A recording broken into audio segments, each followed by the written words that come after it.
Lazaro? Inaabangan ko po yung sulat niya in response to my formal letter sa kanila para sa isang decisive action ng ating Department of Foreign Affairs sa Chinese Embassy dito sa Manila. And umaasa ako na magkakaroon kami ng malaman na communication tungkol dyan soon. No?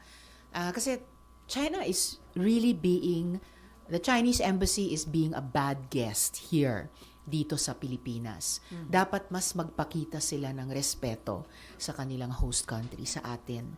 Yung mga recent na actuations nila laban kay Commodore Tariela at iba pang mga Philippine officials na tumitindig lamang ng tama para sa ating national interests at dinedepensahan yung ating Navy, Coast Guard, mangingisda, pati yung ating kalikasan sa dagat.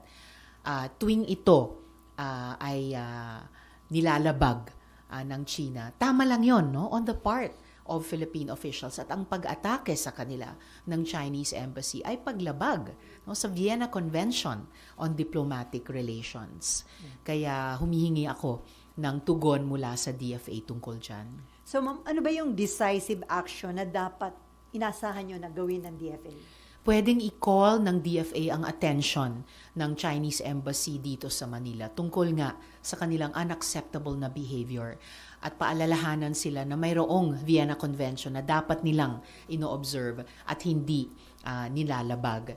Masyado namang pa-victim ang pag-uugali ng Chinese Embassy dito sa Manila. After all, sila po yung umaatake ng lasers at kung ano-ano pa sa ating mga uniform services. Sila ang nagtataboy sa ating mga mangingisda sa fishing grounds ng Pilipinas. Sila ang sumisira ng ating likas yaman sa dagat. So tigilin nila yung ganyang masyadong pagiging balat sibuyas.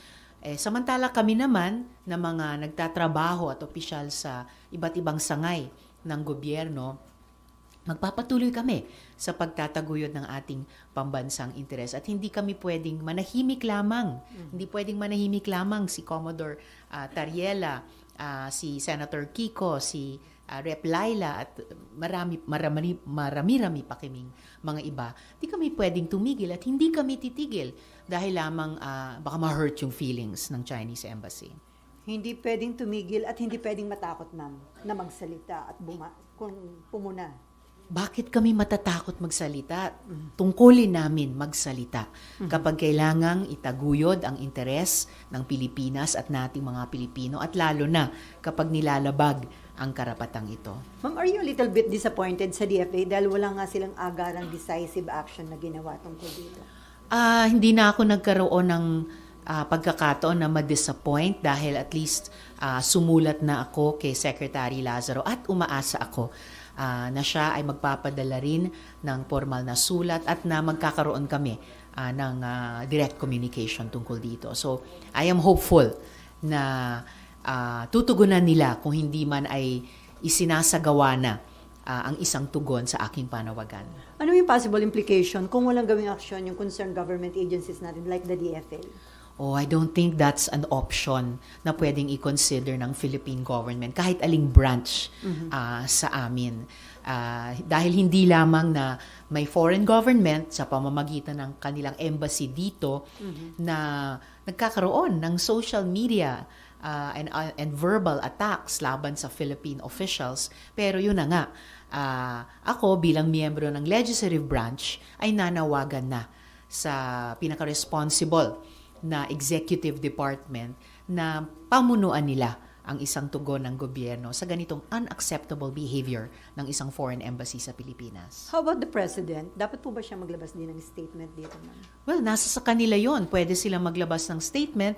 It would be consistent dun sa kanilang pagpihit sa dating foreign policy na halos exclusively nakatutok lamang sa Beijing papunta sa isang mas malawak na alyansa ng mga like-minded nations. So hindi lang bumabalik sa traditional alliance sa Washington, pero nagre-reach out at tumatanggap ng suporta sa mas maraming mga bansa na naniniwala sa rule of law at sea naniniwala sa mapayapang conflict resolution at conflict prevention, naniniwala at kampi sa atin sa ating tagumpay sa Hague Tribunal, no, vis-a-vis China at yung kanya ngayong isinaisang tabing 9-dash line.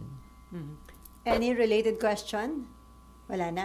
Ma'am, may nakita akong picture na pinost ni dating Senator Antonio Trillanes, meeting nyo with Senator Laila de Lima, sino ba bang makasama? Si Lacson ba yun? Alex Lacson. Alex Lacson. Ano po yung naging agenda ng meeting ninyo? Hindi po yun meeting, kaya wala pong agenda. Yun po ay regular na dinner namin ng dating mga senatorial candidates noong 2022, tuwing may birthday. And yung dinner na yon ay celebration namin sa birthday ni Alex Lacson mismo.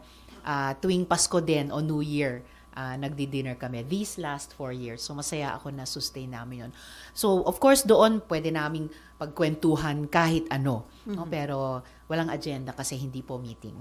Walang napag-usapan about the 2028 elections? Of course, kasama na po yon sa mga personal at saka work updates ng bawat isa.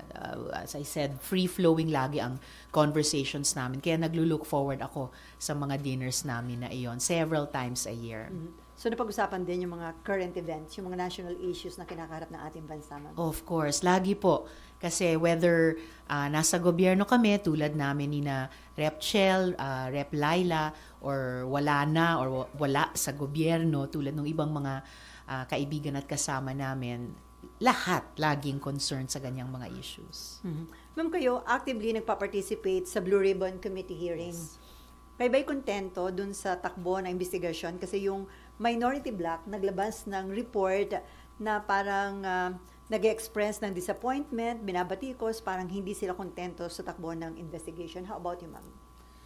Hindi ko pa actually nabasa yung buong report. Okay, that's one. And definitely, si Blue Ribbon Chair, Senator Ping, ay kayang-kayang at substantively ma-address yung anumang issues tungkol sa pagkondukta ng hearings ng Blue Ribbon na I have been very satisfied to participate in and will continue to participate sa mga hearings na ito. Pero ubra po ba yun na wala pang report yung Mother Committee pero may nauna na report yung minority or may mali po sa proseso na yan?